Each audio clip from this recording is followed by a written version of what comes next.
Ladies and gentlemen, I think this is the moment all of you have been waiting for. Dr. Jitendra Singh, the Minister for Earth Sciences, is here. You must really appreciate this because Parliament is in session. An important thing is being debated in Parliament. And in spite of that, the Minister has found time to spend time with you all. So we really appreciate that, sir. Thank you so much on behalf of everyone. Thank you. The first question the Minister asked me when he got off the car was how many students are here. I think that's what interests the Minister the most. And I think you students should capitalize on that. I don't think you can get a one-on-one with a Minister like this. So please capitalize, not just the students, but all those who are mentoring them, nurturing them, those who are sitting in the front row. Please capitalize on this moment. So the Minister doesn't want to give a talk. He rather he wants to have an interactive session with you all to get your feedback for you to ask the questions to him so that he can give you the answers to your questions. So I'm just going to start off by saying, look, sir, in your ministry, what are the biggest challenges that you face and what does the future look like under your leadership? No, thank you. I think with the students around in this room, the first thing, as you said, when I asked who are the audience and who are the students, and then the second question I asked was what level, and it was quite heartening when you said they're also class 12 level, because that is actually the age when you need to catch them, because the first corrupting influence on a child starts from the parents. Because if the parents go out for a morning walk and somebody tells them, "Maine apna beta akash mein jama kara diya," and then that starts haunting. So I think it's now with the kind of options available in abundance in India, and the kind of resources also, both natural as well as others, more than any other country, because we are such a heterogeneous, which of course is a great variety. So I think what is required for these guys is, I would spell out in single sentences, 3 A's: awareness, aptitude, and the avenues.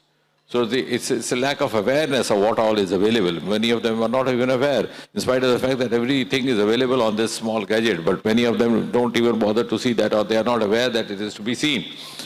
So that is, I think, very important for, friends like you who are conducting this program, because there's a set of people who know that they don't know, and therefore they try to look for it from where they would find it. But there are also other set who don't know that they don't know. So very often the problem is there. So many of them don't know that they don't know, and unfortunately the parents also come from a different kind of a background. So they also don't know that they don't know, and that percolates down. So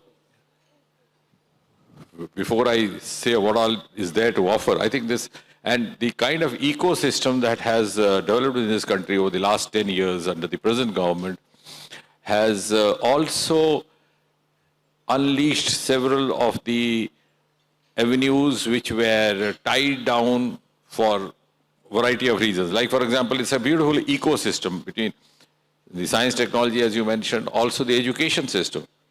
I think one of the best things that has happened as far as the education system is NEP 2020, because earlier on you became a prisoner of the subjects that somebody else chose for you for class 12. That's why I said, are you having class 12 children? So your parents asked you to choose medical subjects because they wanted you to be a doctor. Not that they also come with that same hypocrites oath of or ideology of serving the humanity, serving the ailing, because they thought you would make good money. You'll have 2-3 big cars, 2-3 big bungalows. You will be a good practitioner, like any good father would think about his progeny. So that was a limited person. But somehow, if you didn't make it to a medical school, then what? Then your parents' design is also haywire. He never wanted, or she never wanted you to be a medical researcher or a medical scholar. All that he wanted you to be a commercial practitioner. And you too also didn't have your mind in that. You didn't have the aptitude to this. So what did you do then? You had no other option but to do a graduation, which of course you had to do. You had to carry on with the process that you initiated. And you again were bound to do it in the same process, in the same subjects. Then after having done that, what would you do? You'll try your luck in civil services. If you made it good, good. Otherwise, then start looking for something else. And meanwhile, take up a post-graduation course. And again, you have to do that only in botany, zoology, those 3-4 subjects. Then after MSc, what do? You look for a job. UGC pays you quite well these days in universities. If you get good and well and good. If you don't, then what do? Do you do a PhD? This is all happening by default. And then to make some money, you become a scientist. So it's all tough. Now you can juggle your subjects. Suppose you don't end up becoming a doctor as your parents or you had planned. You can give it up. You can abandon it. Look here, I had taken a medical subject with the sole aim. I'm not cheating myself. I'm not telling a lie to myself. I never wanted to be a very dedicated medical researcher. I never had much of the sense of serving the humanity as, lofty ideals are proclaimed. I just wanted to be a good practitioner and make good fortune. Now I've not done that, so I'm shifting over. I'm shifting over to biotechnology. I'm shifting over to literature. And there in, this whole ecosystem, and as far as science technology is concerned, I think we are now ahead of several other nations in more ways than one. Whether it's, and one of the good things that has happened is that we have also now started following the global strategies, started living up to the global benchmarks. Like, for example, now we have opened up the space sector to the private enterprise. So much so even the nuclear sector this year. And that has given a tremendous boost to our startup movement, also to the aspirational level among the youth. So I think this is one of the best times happening for the youth. It's now up to them how best they avail of it. So somebody asked me the other day in the podcast, any wish? I said, I wish I was born in this time and age, but that you can't choose. So you have to be aware of the fact that you were born in this age not by your own doing. You didn't choose to be here. Neither your parents. It just happened. Incidentally or accidentally, you are children of this age. When India is moving towards the 100-year, and it's one of the best times happening. The world looks up to you. So I think there's not much to listen from you, and we'll move on as they wish us to. One of the fears, that some of these youngsters, since you mentioned about startups, is about the risk factor, right? Because not all startups become unicorns, not them become big businesses. So how does the government plan to address this risk factor? Do you get the privates to invest or the government to invest? How do you plan to tackle this? No, I think the best answer to that would be actually to rephrase the question itself. How best to address that, not how best the government plans to address that. So I think having spent almost 2 centuries with a feudal mindset as a colonial citizens that has gone so deep into ourselves that we always keep looking up to government for something. But if you actually want to be progressive, you want to actually look for, the global heights, you have to change that mindset. You don't have to depend on government.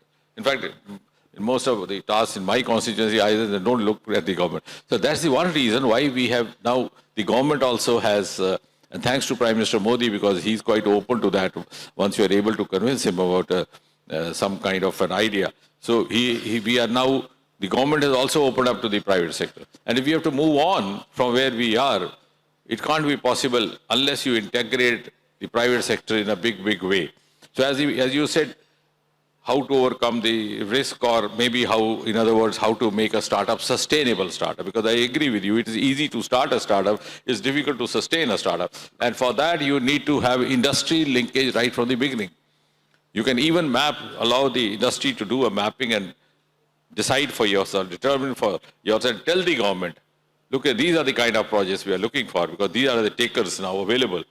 And let the government also have the openness to engage in that way.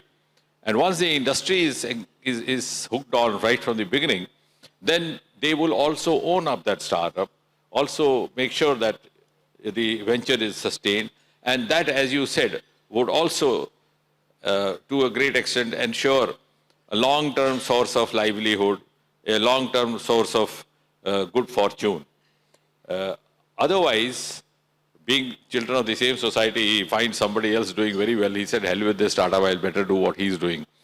So I think this, you can't isolate it from. So the age of working in silos is over. You can't, look at a startup apart from the rest of the society. Because it's after all a component of that. Right. There's two follow-up questions to that. Since you mentioned about private, do you see private players, other than the big ones, coming more approachable towards startups? Do you see that mindset change? And a follow-up question to that would be, are these private players concentrating on certain sectors of startups? And if they are, what would those be? I agree with you. See, there are two parts of it. First of all, the startup, the industry, the private sector will go by the profit making. However fanciful may be the phrases used, at the end of the day, what he wants is how much money will come out of that. So that's why I said, right from the beginning, you make industry or make private sector a partner, a financial partner, not a knowledge partner. A knowledge partner is a very, very, glamorous concept in the West. You have knowledge partners who give you knowledge inputs. Here it is not so. Knowledge is free in India. You sit in a railway compartment, he'll teach you everything about Chandrayaan, teach you everything about COVID. When the COVID sets in, every TV anchor also becomes a doctor. So leave aside that. Here what matters is money. If you make the businessman spend even 10 rupees, he or she would make sure that I get my penny back. So that is one important, because we have to have basic grassroots clarity instead of talking lofty ideals. So that's one way. The other way is sectors. Yes, you're right. I would rather say, at the risk of sounding a little unorthodox, public sector has suddenly opened up in this last 1 decade. I mean, nothing could be best example than the opening of the nuclear sector, which nobody wanted. Even the stakeholders were very skeptical whether we should open up or not because of the reasons of confidentiality, secrecy, etc. But the private sector has to evolve to that level.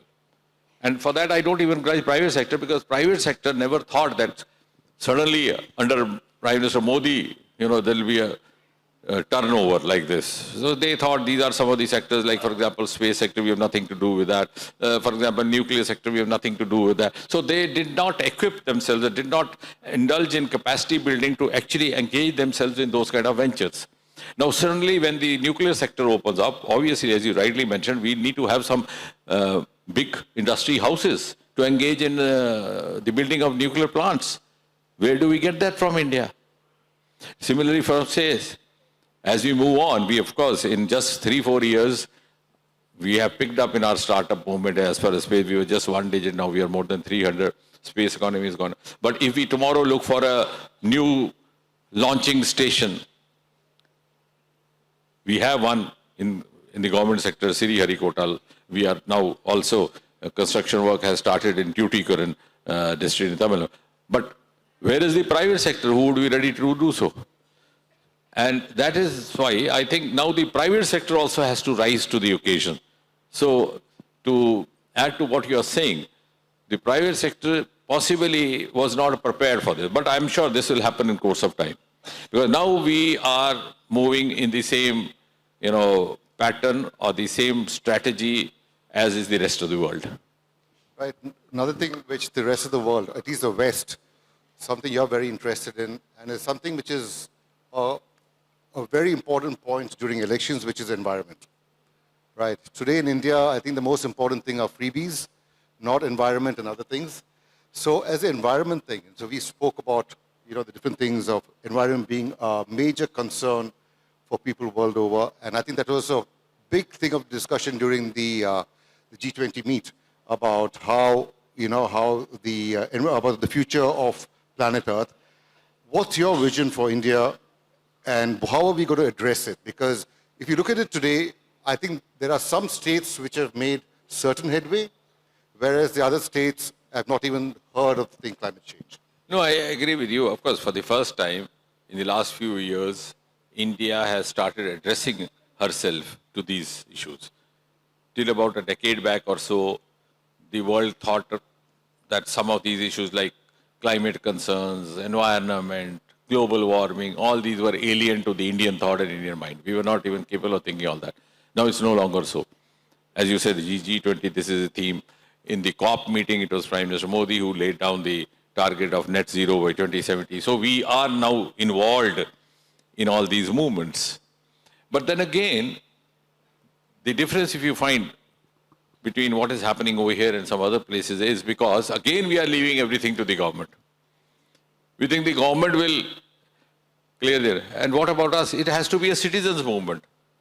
I think it was very disheartening. Only 2 days back, you came across a news item at a place no less than Katra Vaishno Devi, the holy shrine. You seized 800 kg of fake cheese.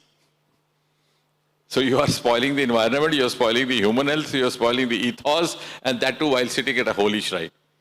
So unless the citizenship, that integrity cannot be taken care of by technology, nor can government rectify that. So unless each and every citizen gets involved and takes it upon himself, when you are feeding this 800 kg cheese to a buyer, you think, I'll make profit for my children. You don't realize tomorrow your children also may be buying the same stuff from some other shop.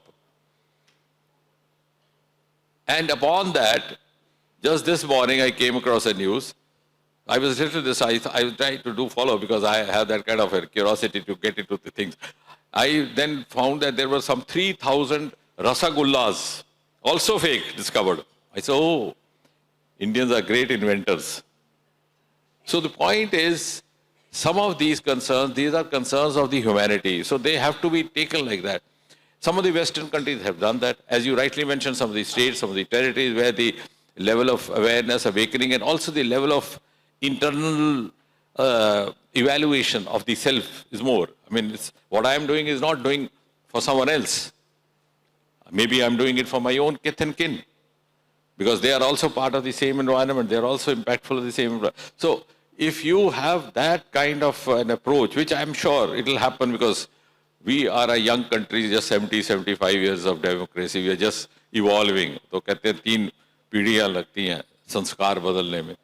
So it will happen in course of time. But I think what is important is to make it a people's movement. Yeah, I totally agree. It has to be a people's movement, but I think the policies have to come from the government. Yes, yes. But the government is already open to this, of course. Right. So talking about that, about environment and blue economy and things like that, I just want to ask you, if the citizens can play a role, can they make a living out of doing certain, are there jobs there which in future they can get into, which will protect our coastline, our environment, and also sustain them? Yeah, certainly, of course, blue economy, as you mentioned, is going to be a very important component of India's future economic growth. Because when all the other sectors are saturated, where is this value addition going to come from when we move on to rank 4 to rank 1? So certainly it will come from the sectors which were neither fully explored or maybe explored but underexplored.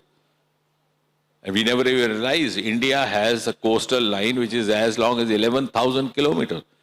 We have 11,000 kilometer coastal line, which is longer than any other country of the world. We are the only country, it's known as Indian. We have an ocean called Indian Ocean. I was telling some of the guys from Australia last year, I said, you have a continent called Australia, you have an island called Australia, you have a country called Australia, we don't have an ocean called Australian Ocean. Because my forefathers realized the kind of wealth that lies hidden. So once we are now into this, we have a very ambitious deep ocean mission. There's a whole lot of minerals, mines, fisheries, bioresources hidden, which would go add a huge quantum to our economy. And this is also, now that is also, we are now, the government since is open to the private sector, is going to be a new avenue of livelihood as well, as you rightly mentioned. It's going to be, now that too, a lucrative livelihood, where there's the fisheries, the minerals, the mining, whatever. Another question which I'm going to ask, and then I'm just going to open it up to the students and the gentlemen and ladies sitting in the front, everywhere. I'll just ask one question. I think, you know what, I'll just give it to the students, and I think they are waiting for us. Please go ahead with the students. Go ahead. Good afternoon, sir. Adonai from Christ University this side. My question is on India's role in global scientific exploration and other facets like space exploration. And the second leg of my question is on the basis that Mr. Riyad had already mentioned that opportunities for us. And since most of the audience that is here is currently students who are at a very impressionable age, so any opportunities where we could as students or we could as young people contribute towards space exploration and other facets that the nation is looking forward to. What was the first part of your question? First part of the question was, how is India contributing to global scientific collaborations like space exploration and climate technology? How, no, keep your mic close. Okay, how India is helping? How No, India of is course. We are now open to collaborations domestically, internationally, and one of the major examples of this is going to happen just about 2 hours from now, the launching of NISAR, which is, I think, one of the biggest international collaborations happening between India's ISRO and the US NASA, and both have contributed both financially as well as technically. This is going to be a game changer as far as our not only disaster management, disaster forecast is concerned, also managing our volcanoes, floods, cyclones, etc. Even your aviation sector penetrating through the fogs, through the clouds. So the collaboration is in abundance. And now, but the difference now is that India is not looking for collaborations. The others are looking at us. So India is no longer a seeker. She is being sought after. She is being chased. And India is no longer a follower. She is being followed. Rightly, sir. Like Shubhanshu's expedition, I say, it was from American side. They wanted us to send one of us astronauts to accompany them. Rightly, so sir. that's one. And now as far as the opportunities are concerned, I told you, opportunities are in abundance. For the youth, I think, compared to any other country in the world, youth living in India today has a wider choice. The other day I had a group of young boys like you. Since I'm a medical professional basis, somebody referred to me, they wanted my advice in what sector, what disease they should take up a project. I said, you name the disease, I'll give you one. From one range of communicable disease to the other range of non-communicable, India has everything, which is not so in some of the Western countries. So, what is more important even than that is that you have to internalize. You have to ask yourself, you have to realize yourself, you have to work on yourself. A, what is your aptitude? B, what are you meant for? What is your capacity? Sometimes there is a tendency to overestimate, sometimes there is a tendency to underestimate. Like, for example, when a young, handsome boy like you goes to Mumbai, his parents or his friends tell him that you are going to be a hero. And therefore you go there. There you realize, oh, it's not my cup of tea. Could be a script writer. And some of them end up looking after the canteen in one of the studios. So, first of all, one has to realize what am I actually meant for? What is my aptitude? What is my capacity? To what extent? What I can do the best? And then focus on that. And if you actually are able to, or if you are successful in accomplishing this part, then the opportunities are in plenty. Then you have that focus, that genoon, that passion. Rightly, sir. Thank you. Sir, good afternoon, sir. Sir, my question is, I feel that the fundamental ideas of the government doesn't reach the youth, which is separating the views of the youth about country's future to that of the government views. Why the decision makers can reach to a point of intersection where the voices of the youths are heard, and we can find a solution which confines to the views of the youth. Because as per also the NEP, there is lots of freedom given to the youth, but still there are conflicts, there are conflicting thoughts that the voices of the youths are not heard. Many times these type of questions are raised. So sir, can you elaborate on that, and can you, and with all due respect to the elders and all the vice chancellors and all so you as well, I want to know that is there a way out of that? No, I hope your vice chancellors are listening to you. But having said that, I think there's been not a single era where youth voice has gone unnoticed, because there's such a force in that. And now, given the times of social media, and so you find youth even sometimes, raising sort of the issues which might not have existed or only half existed. So there's outlets in abundance today. It's not the case. And as far as being responsive is concerned, I think the society also is now much, much more responsive. Even the parents, even the teachers at different levels. It can't be otherwise. But what is important for us is, and now the other part of it, you said that how the outreach and the government programs and the schemes don't reach you. The reason is that the times are changing very fast, but the mind is not changing. We are still looking for an advertisement in a newspaper or employment, everything over here, everything. Every bit of information, whether it's a government scheme or it's a private sector scheme, is available over here. Now, first of all, I have to teach myself how best to make use of this gadget. I love sitting with these youngsters, who are toppers in IIT, JEE, in civil service, because that's how you learn. Otherwise, if you sit with your age mates, then they start counting years. So it's no point. So a few years back, I came across a small girl. She was just class 12. She had cracked an IIT exam. I mean, she'd gone through IIT, JEE. And she belonged to a terror-affected remote district in Kashmir Valley, Sopur. So I asked her, I said, you've done an amazing feat because you were living at a place where there was no facility for coaching, not much of freedom to move around, not much of mentorship, and still you have made it. And you know what she did? Small little girl speaking beautiful English. She picked up this from her pocket and said, sir, 14 hours, 8 months, IIT crack. She gives me the formula. 14 hours, 8 months. I said, I wish somebody had told me when I was at your age. So the point is that if you are clear about yourself, you are focused, everything. If I make up my mind, that's the first thing, as I said, if I am sure about what I want to do or what I am meant for, what I am capable of, then I'll also start looking for it. The eye see what the mind knows. Then I'll start looking for it. When I start looking for it, I'll go over to Google. I'll find out where it's available. Everything is there.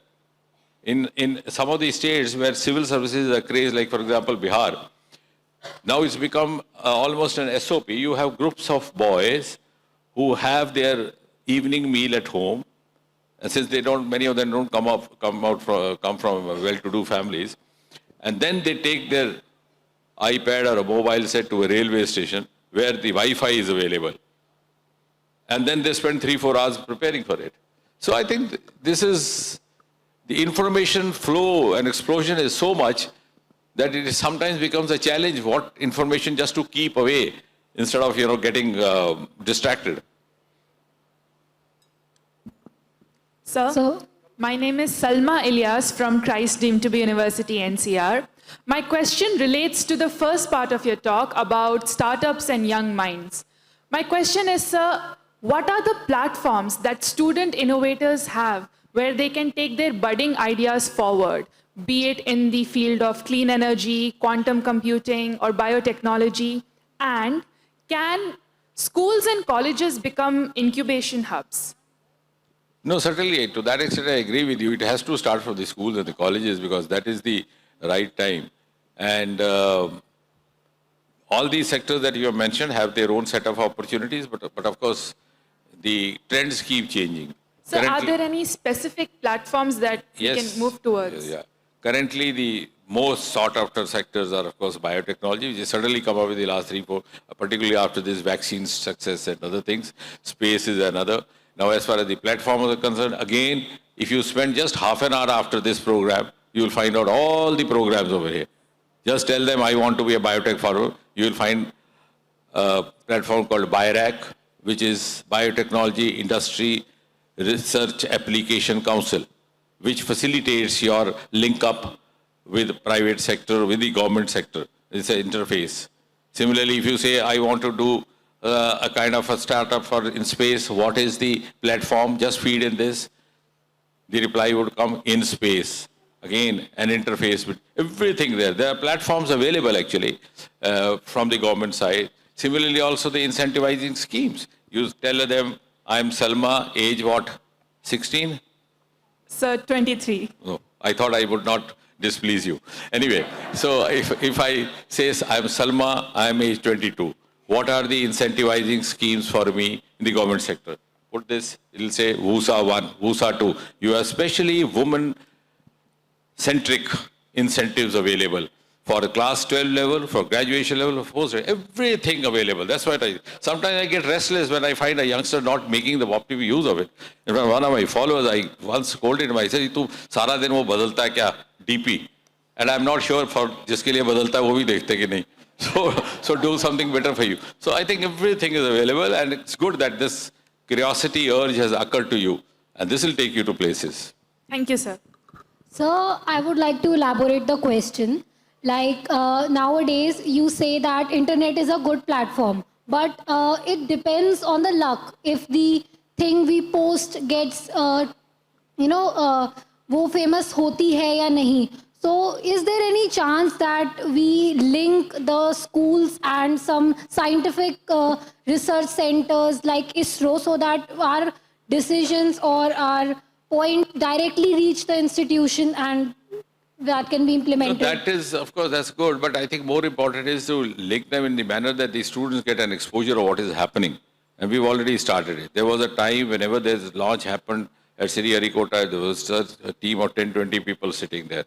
Now, for any launch, even today, we would have 15, 20,000 spectators, most of them students, drawn from right north Leh up to Trivandrum. So, there's a lot much of course, linking these institutions does give you an awareness about what is happening around, and sometimes that realizes, because the aptitude is also an evolving phenomena. That's why he said NEP 2020 is useful, because maybe after class 12 you realize, no, I was not meant for this, I was not for this. And this gives you an option to change. So as you expose yourself, you also realize your aptitudes. We are linking up, and of course formally also linking up in the sense that now we have some dedicated schemes like National Research Foundation, etc., which are directly linking the science, the exclusive science institutes with the universities, the colleges. We also started a kind of a mentorship program in colleges, enabling some of the teachers to become mentors of a group of students, trying to understand the students' inherent leanings and as well as capacities, and trying to build them up. We named them as star colleges. So I get your point, and I think there's a merit in that. But we have started moving in that direction. And but what I'm at the same time also saying, that the kind of facility that is available to, which was not available to my generation, is also not being put optimally to use.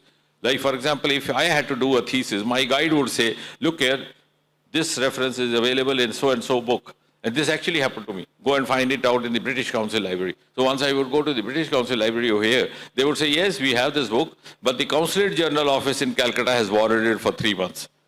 And I have no option. So what you are saying has a merit, but at the same time, there are also other options available now. Thank you, sir. Good afternoon, sir. I am Vaishnavi from DAV CPS, and my question is very simple, that what is the best thing you have learned after leaving the school and you believe that our generation student should know about it for contributing to the country and for being a more developed country? I think the best thing I've learned is to be a learner. Honestly so. So even now when I come here also with the urge, what drives me, as he said, it's hard pressed, because I thought I would go back wiser than before. Learning something from you, getting some new ideas from you. I get rather disappointed when I'm not able to learn. So just be a good learner. At the end of the day, after a couple of years, your degrees just become your basic science, basic knowledge. And particularly in today's age and times, when the technology is not only evolving, it's evolving at a very fast pace. What is relevant today may not be relevant tomorrow. Like when you were not born, about 30 years back, what was the in thing was a VCR video. So I was telling the other day, that was the favorite item in a dowry package. Now you try handing over to someone, he'll throw it out of the first window. So you just be a good learner. Each day make it a point. At the end of the day, you have to add to your learning treasure. So thank you. One last question, I think. Jain sir. Excuse me. Jain sir. Jain sir, am I audible? Sir, am I audible? Sir, my question to you is, as India is taking forward large steps in the field of AI and technology, and at the same point, if we talk about they are self-destructive machines, and they have got a lot of self-serving biases. Like, for example, if we talk about aerospace, we have got the biases of remote sensing. If we talk about AI development, we have got a bias of surveillance data. And if we talk about biotechnology, genetic transdence. So, sir, what are our countries doing in order to deal with all those biases? As far as artificial intelligence is concerned, we already have at the government level a dedicated mission, AI mission. But you see, what is happening is that anything new comes to India, we become mesmerized. हमारे यहाँ पे बस इसमें से जो निकलता है निकालो. So that's what.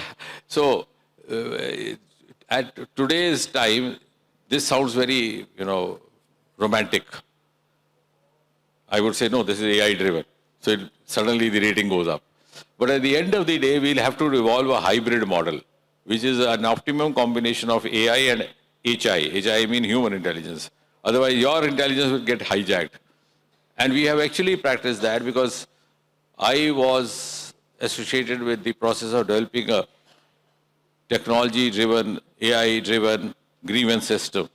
Because earlier on, what was happening that the grievance redressal mechanism was very poor in this country, particularly the government sector. So we developed a CP grants model, which is totally AI-driven.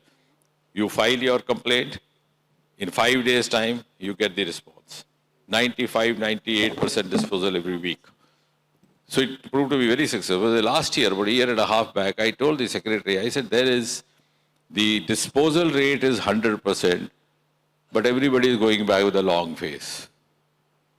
So he said, what is that? I said, in English language, no two words mean the same. Disposal doesn't mean satisfaction.